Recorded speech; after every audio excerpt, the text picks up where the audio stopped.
Apéro débrief, Game 6. Game 6. Et spoiler, il y aura un Game 7.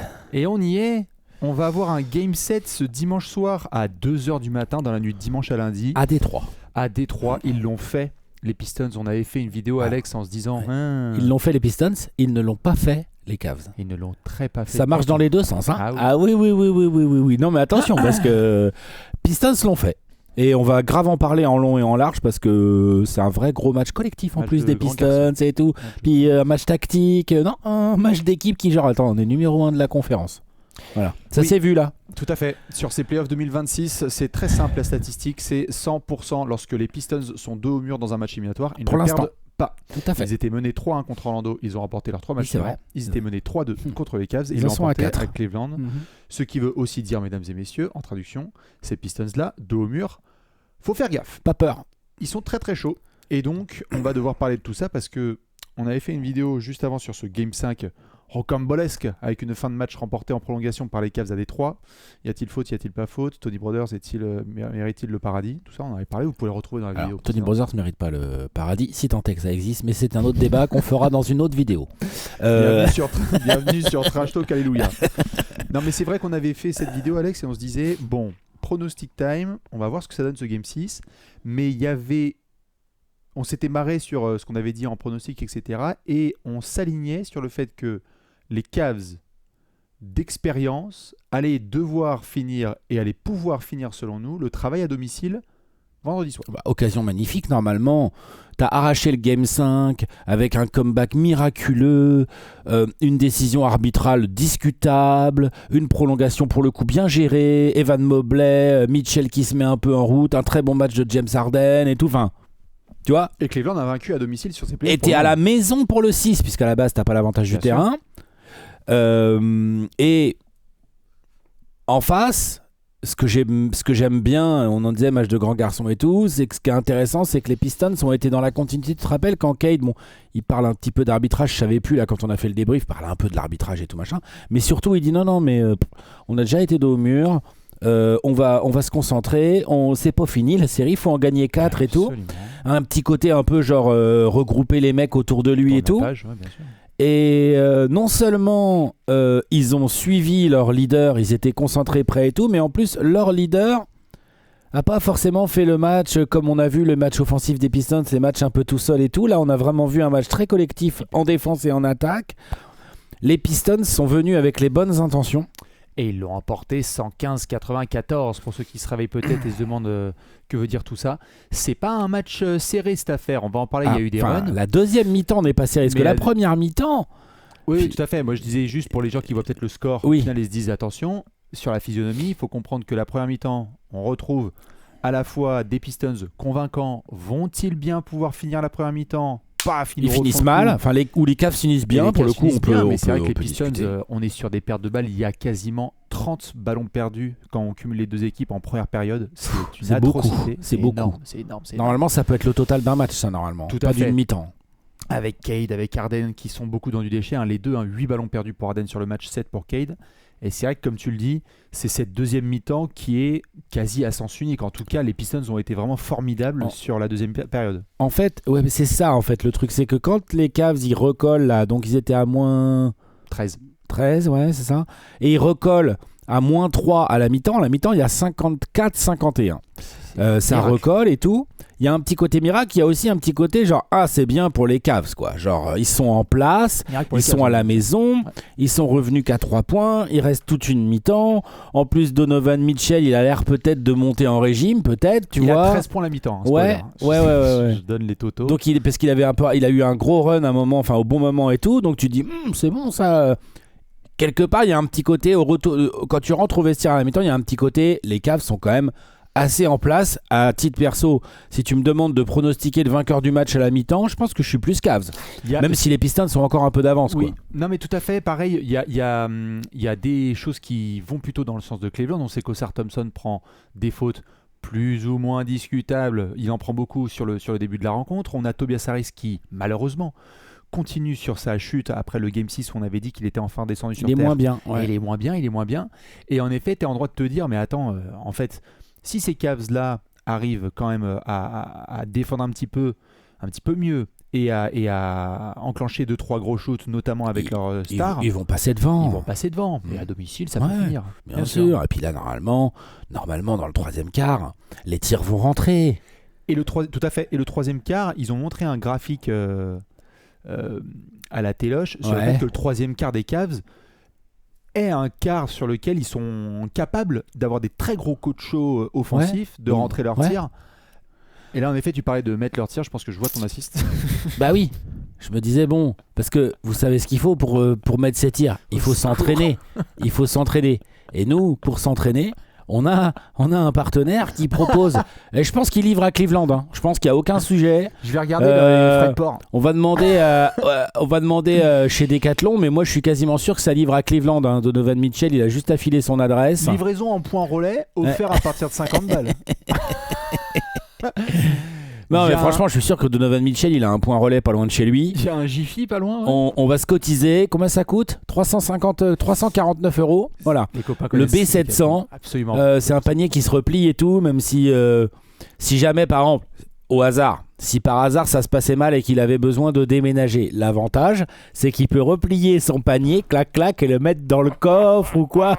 Il peut le transporter. Tu peux même l'emmener à Détroit. Oui, tu peux l'emmener dans plein d'endroits dans en fait. Si tu veux t'échauffer. Et donc, ce qui est bien, c'est que tu peux t'entraîner parce qu'effectivement, il y avait un petit sujet hier chez les Cavs, c'est-à-dire que si tu découvres les deux équipes hier et que tu regardes la deuxième mi-temps notamment, tu te dis putain.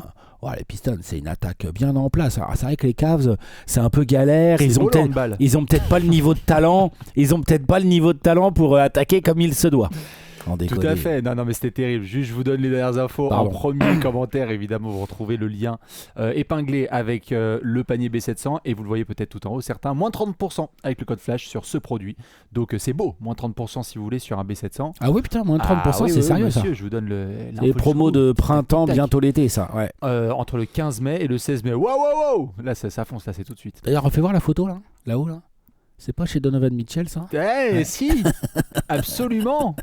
Il nous écoute. Vous le savez, c'est le running gag de ces playoffs. Foncez évidemment si vous voulez vous prendre un joli panier de basket et que vous avez la place avec les copains de Decathlon.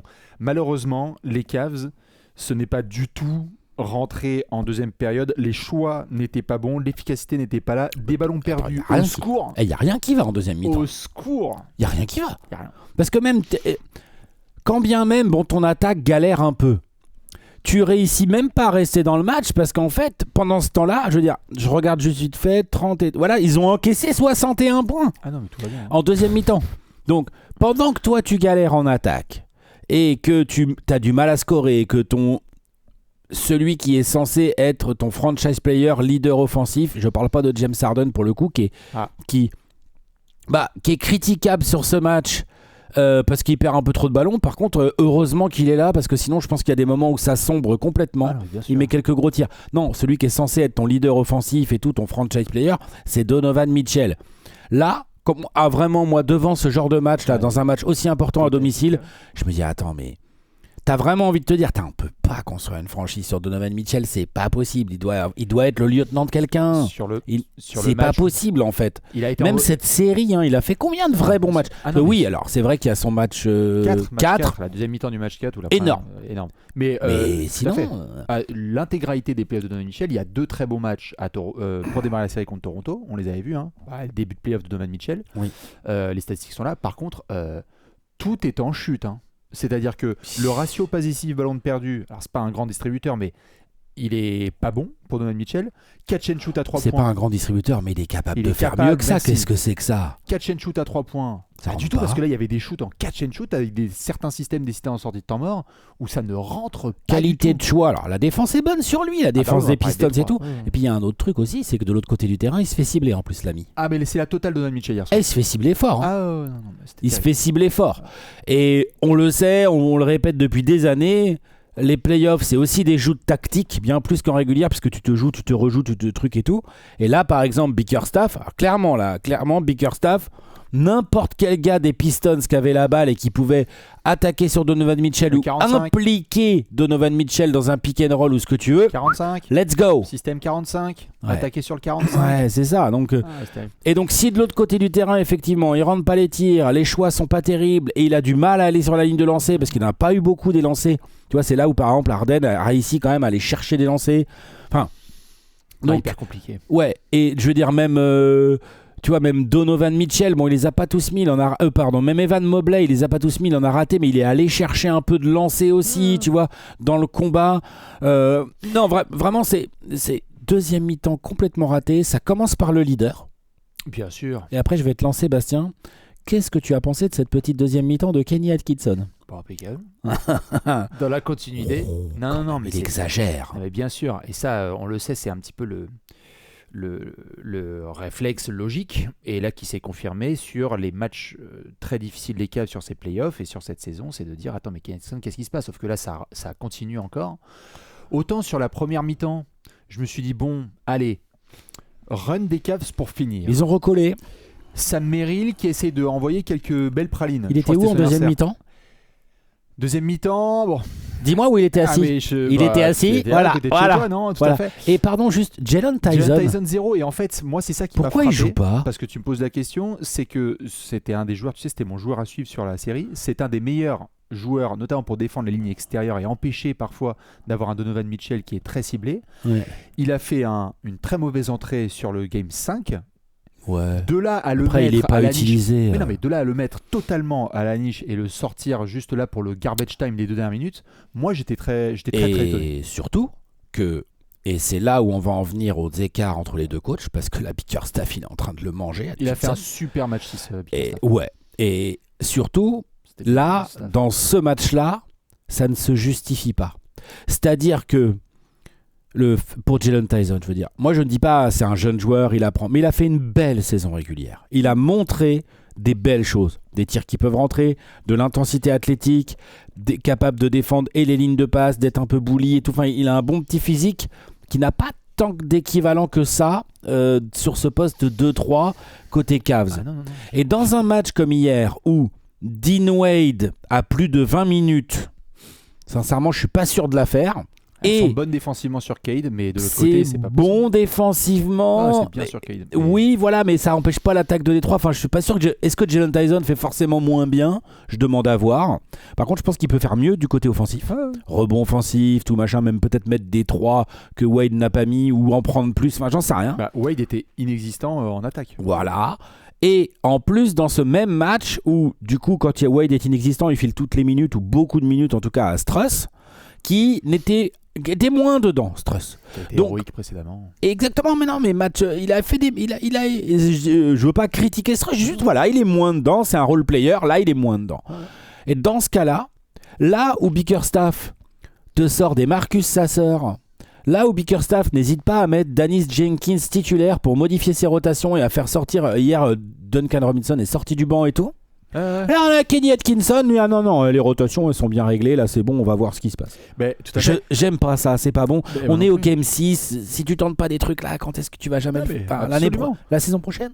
Non mais tout à fait. Moi c'est, je te disais là en off, ce qui m'a vraiment choqué, après on va pouvoir donner des lauriers, la couronne à nos amis les Pistons, mais c'est que moi j'étais devant le match en direct avec les copains de la rédac et je me disais mais on est en mars?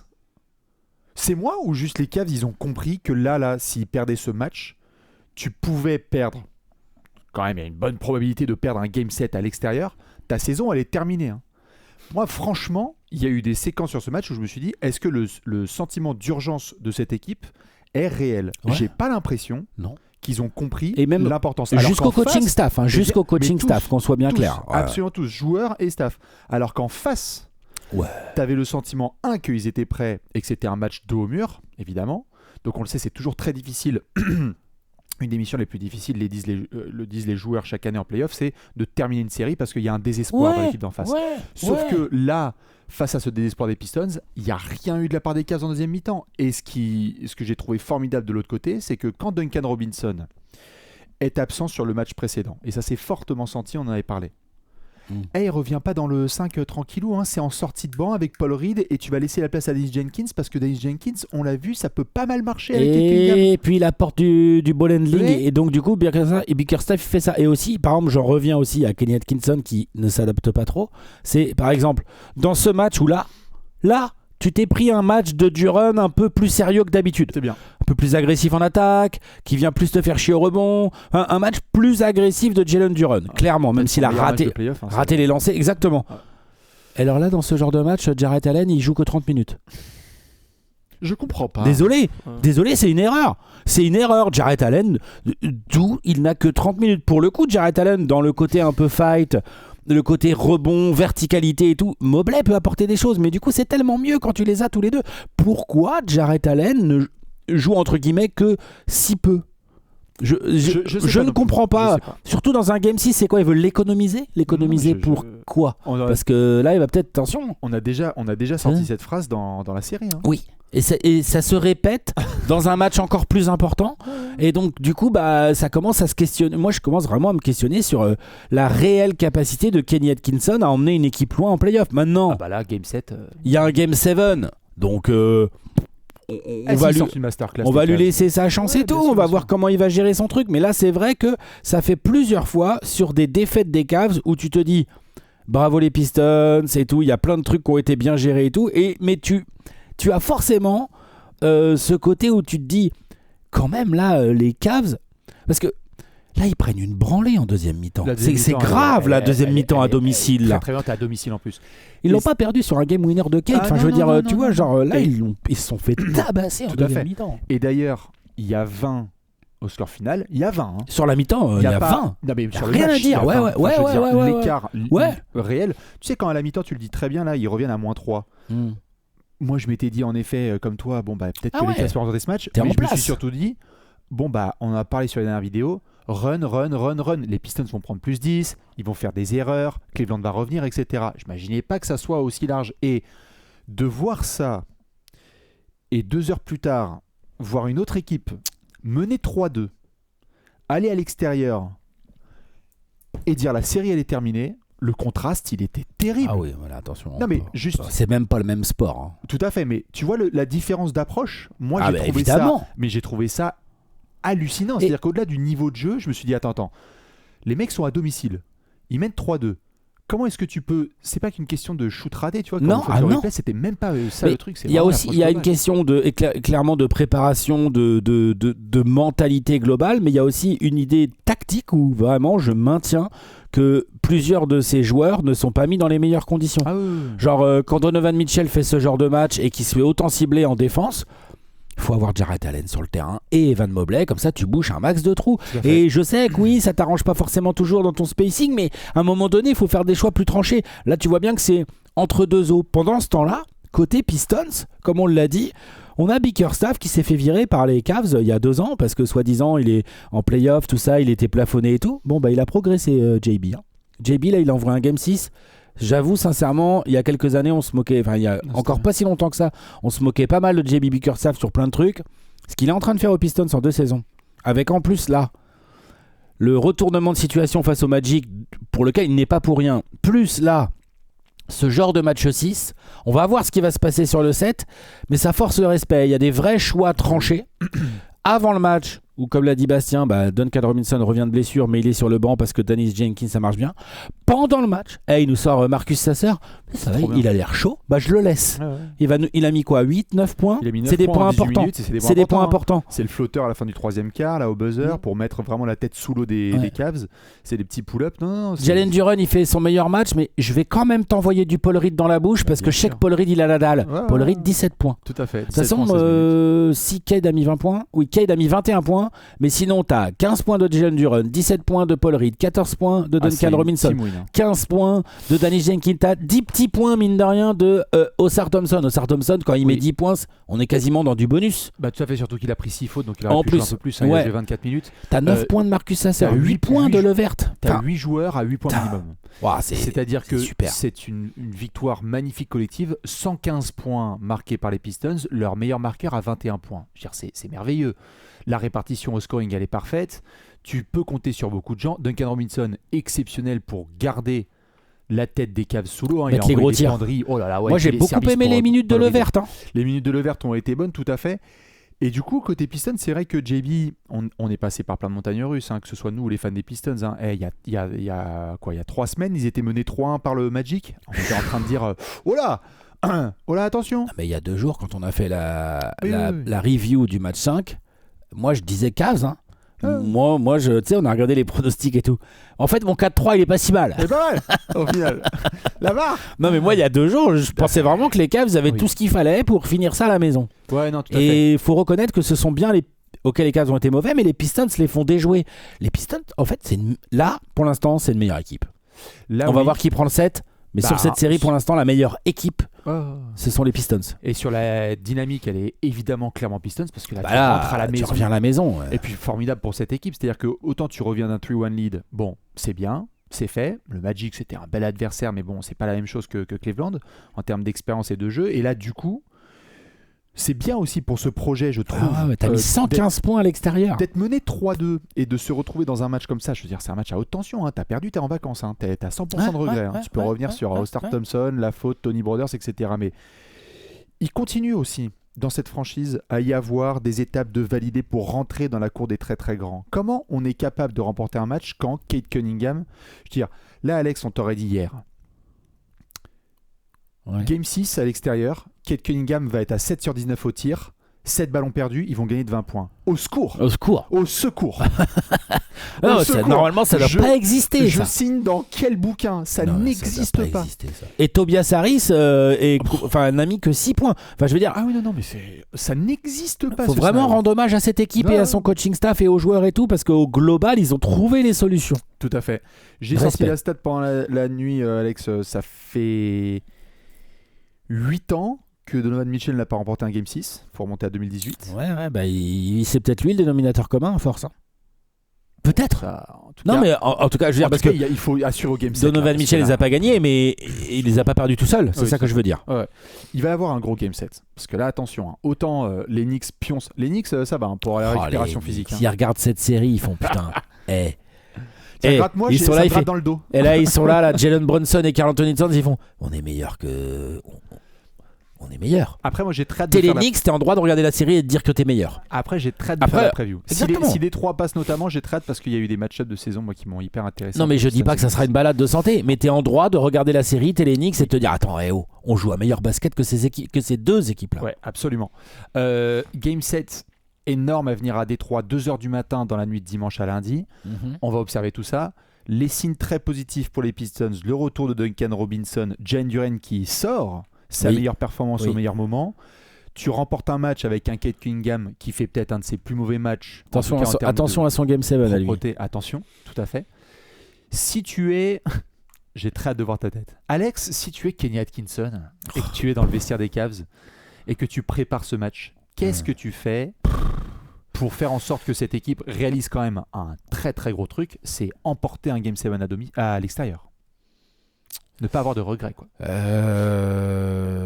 je sais pas trop.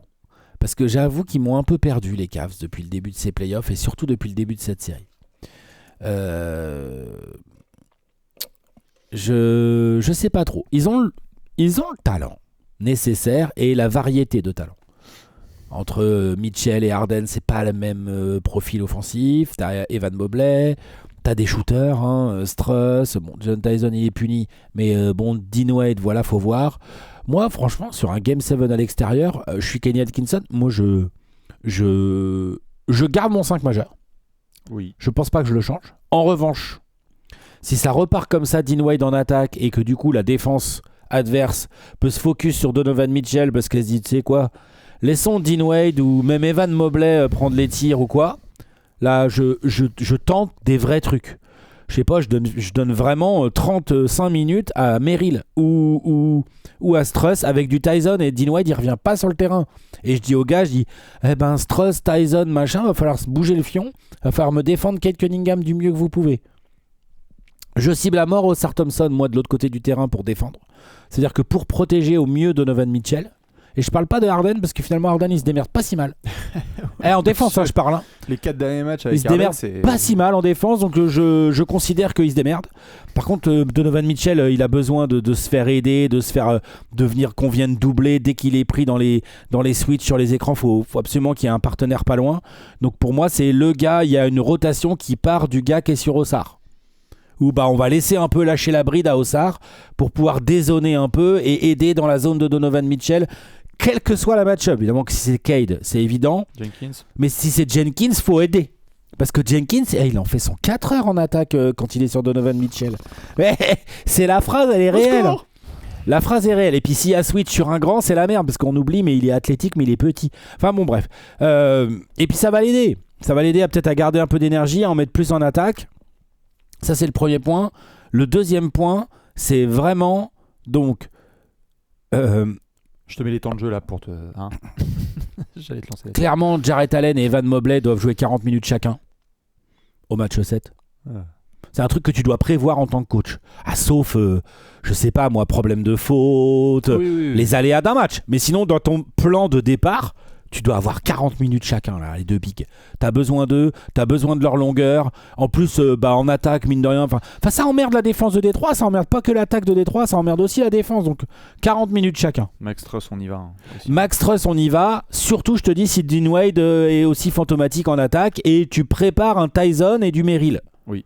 Schroeder, je sais pas quoi en penser en termes de rotation parce que je l'ai vraiment trouvé pas bon là dans ce match 6 alors que je pense qu'il peut apporter des choses, mais là match 6 ça a été dur pour Schroeder, on n'en parle pas trop parce que c'est un plus petit temps de jeu. Non, bien sûr. Mais il a une expérience que certains ne peuvent pas trop rivaliser. L'expérience, on a bien vu à quoi ça leur servait à Cleveland. Hein. En tout cas sur ce match-là, oui. Après, Schroeder a eu des moments et des passages très importants sur les playoffs pour le moment à Cleveland. Je sais pas trop quoi en penser. En tout cas, je me dis que dans une fournaise en Game 7, c'est un mec. J'ai pas trop peur de lui donner entre 15 et 20 minutes si tu veux à Schroeder. On va voir, mais je vais pas finir le match en disant ah là là, qu'est-ce qu'on a perdu à cause de Dennis Schroeder. Je pense qu'il y aura d'autres éléments à devoir. Tout à fait, non mais je suis d'accord. Ouais. Et donc ça c'était pour la partie rotation. Ouais. Et il y a autre chose qui doit tourner à Cleveland, c'est le putain de ballon. Donovan Mitchell, ça ne l'aide pas, les ISO, les machins, il a quand même Ossar Thompson, des vrais défenseurs, genre même Cade, c'est dur à passer finalement pour lui, même Duncan Robinson il se bat bien, enfin la défense de Détroit en ISO, Harden y arrive mais c'est Harden, et Donovan Mitchell y arrive pas trop. Et Harden y arrive parce qu'il est un peu plus menaçant sur le jeu de passe et le jeu de kick-out aussi, donc il oblige plus les défenses à bouger. Après ils arrivent à lui faire perdre des ballons à Harden, mais donc peut-être que pour aider et Donovan Mitchell et Harden, prévoir, travailler des systèmes où derrière l'écran c'est une passe, le ballon il va jusque dans le corner puis revient vers les 40, un vrai mouvement de balle, quitte à ce que ça se finisse pour servir des Mobley et des Allen qui roulent, je ne sais pas, où un peu plus de cut, enfin en gros avec ces joueurs là tu dois avoir une variété offensive qui est capable de plus surprendre la défense des Pistons. Tu dois avoir un travail plus collectif. Les Pistons viennent de te faire un travail collectif. Quoi, les Cavs, ça passe forcément par 35 points de Donovan Mitchell. Ce qui est sûr, c'est qu'il va rassurer, mais il faut passer par d'autres scénarios que celui-là, parce que preuve étant, les Pistons viennent de le montrer, c'est un Cade extraordinaire. Je suis d'accord avec tes points, j'ajouterais un tout petit élément qui me ferait plaisir dans un Game 7 comme ça, parce que quand c'est les tranchées et que certains sont pas dans une grande dynamique, chercher des points faciles, ça veut aussi dire, quand tu as certains stops défensifs, et les remontées de balles en trottinant, tu crois quoi, frère, que face à la défense des Pistons au pas top de rythme. du top, putain, pas de rythme, non mais je suis d'accord. On va aller chercher certains points en transition, tu ne vas pas. Qu'est-ce que tu crois? Que tu vas attaquer 45 minutes sur la défense demi-terrain des Pistons à domicile en Game 7? Mais au secours! On va encore devoir tomber sur du hero ball, comme tu dis, ou espérer quelques mouvements de ballon. Non, il faut lancer certaines transitions. Certes, les Cavs ne vont pas se révolutionner en l'espace d'un week-end et devenir une équipe. Mais tu peux jouer un peu plus vite. Mais tu peux y aller un petit peu. Avec certains garçons qui vont peut-être avoir feu vert pour dégainer, ou des Jalen Tyson qui sont capables d'un petit peu cutter, tout à fait. Mais certains petits points comme ça. Parce que quand tu es en transition et que tu vas notamment soit à l'arceau ou que tu provoques des lancers, tu as aussi l'occasion donc de créer des espaces pour les shooters derrière. Et donc, ça t'offre un petit peu d'air si tu as des gars qui... En fait, ça t'offre d'autres scénarios s'il y a des gars qui sont en inefficacité ou... Et là, c'est un des derniers trucs, c'est les gars... moi, je suis Kenny Kinson, je dis n'importe quel joueur qui perd plus de 3 ballons, il m'offre une bagnole. Oui. Faites gaffe à la balle. Je comprends en face, ils sont forts, mais les Cavs, faites gaffe au ballon. Là. Ils ont perdu combien 20 ballons perdus sur un match éliminatoire, les frères. C'est pas possible. Combien les Pistons? Alors 18, mais quand ils en perdent 13 à la mi-temps, il y en a que 5 sur la deuxième. Donc ça le vrai sujet là, où ils doivent bouffer de la vidéo, c'est qu'ils doivent re-regarder leur deuxième mi-temps. Putain. Et genre. Regarde, et tu brûles la cassette en mode Orange Mécanique, quoi. Avec les yeux, machin et tout, tu regardes, quoi. Désolé, mon pote. Ah bah non, mais c'est vrai. Et on fait un cercle, on se tient par la main et on brûle la VHS. Ok. Je ne veux plus jamais voir ça. Non, mais c'est clair. Alex, je te tends la main évidemment de l'autre côté. Si tu es Jay Bickerstaff, avec ce qui vient de se passer, comment est-ce que tu abordes les choses côté Pistons? Quels sont les éléments, soit que tu as envie de conserver, soit sur lesquels tu prends un ou deux joueurs à part et tu dis j'ai besoin de te parler de ça? Bah alors, le premier joueur que je vais voir, c'est Jalen Duren. C'est ça, continue. Parce que c'est un sujet pour les Cavs. C'est-à-dire qu'en plus, surtout si Atkinson continue à faire non mais Jarrett Allen, je le garde pour plus tard. Parce que voilà, bon bref, tu dois appuyer avec Jalen Duren, le garder en confiance parce que c'est un vrai sujet, surtout que ça te permet de faire des minutes ultra efficaces, ultra puissantes de Paul Reed où tu le fais rentrer sur des séquences où le mec se donne à fond et du coup tu as un backup vraiment dangereux qui fait chier là. La défense notamment des Cavs. Ça c'est le premier truc. Le deuxième truc c'est que je garde Jenkins titulaire et je dis Duncan c'était parfait mon poteau, on recommence, mais moi en fait avec mes deux ball handlers vraiment ça me va bien, donc je garde le même 5 majeur. Les rotations, j'ai envie de te dire les rotations du match aussi je les ai bien aimées, mais je sais pertinemment que ce sont des rotations qui étaient de circonstances. Est-ce que Sasser va avoir le même genre de minutes? On verra. Est-ce que Levert va jouer 30 minutes ou quasiment là, comme au match 6? On verra, ça va dépendre certainement du match.